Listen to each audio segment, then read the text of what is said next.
This might sound quite obvious, but drumming actually involves the entire body, not just the hands and the feet, the arms and the legs.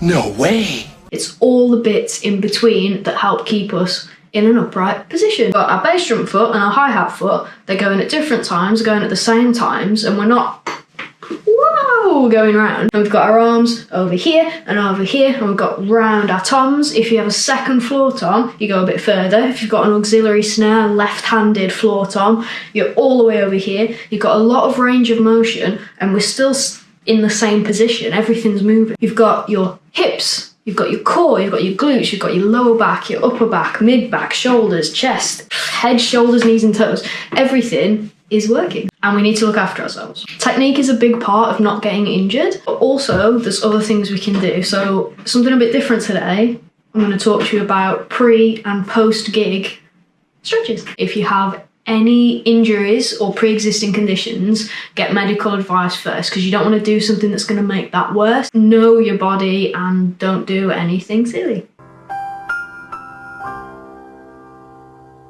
2 things. Pre-gig dynamic stretching, post-gig static stretching. What are those? Static stretches, as they sound, you are still, you are stretching a muscle. This is a static stretch. You are still, you are elongating one muscle. Muscles have got all these fibers that are all together like this. So if you've been working out a muscle or engaging a muscle, like when you're drumming, and the tension builds up, you get lactic acid, all this other stuff, and it's like, yeah. And what you want to do is cool that down. So after a gig, static stretching, we're helping to relax those muscles and just ease them off. Dynamic stretches, on the other hand, we're actually warming a muscle up. So they're both stretches, but they've got 2 different purposes.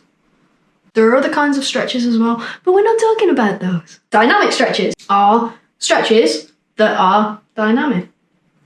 They involve movement, basically, so they're warming a muscle up. You're getting the blood go into that muscle, you're oxygenating it, you're pumping it up, you're ready to go. For example, arm crosses. That, you've got movement, you're still stretching a muscle, you're not like actively forcing it longer, you are easing into it, you're getting it to be stretchy. Muscles are stretchy, they're like an elastic band that's giving them, you have to work them to open them. I'm not actually going to demo these for you. What I am going to do is tell you 3 different places you can go to get this information. For your posture, joints, alignment, all that kind of stuff, check out the Move You guys. So Instagram @MoveU, MOVE, letter U. Those guys seriously have really improved my shoulders, my hips, my knees, everything. Awesome. Static stretches. There's a fitness app called Peloton, which has a free trial. There's a guy on there called Andy. His stretching videos are really informative, and he really takes the time to break down the form. Really informative. Great for cooling down. Dynamic stretches. Every dynamic stretch I do, I've learned from a fitness genius called Jillian Michaels. Her app also has a free trial. It's worth downloading that and just taking a look at some of the stretches, because literally the only stuff I do before a gig to warm up, aside from practice pad stuff for these bits, are stretches that are on her app. This stuff isn't just for gym heads, weightlifters, running. Drumming in itself is a physically demanding exercise. It might not feel like it at the time, but we are putting stress on our bodies, and if we don't look after ourselves, it can cause issues down the line that you don't even think about. You don't know what's happening, like over the years. You might not notice it for another 5 or 10 years. So doing this kind of stuff, especially if you're touring, it can improve the longevity of your joints and muscle. So many things to think about. And if you're spending 5 hours in a van to get to a gig, to get on stage, to play, to get back in a van and drive home and go straight to sleep.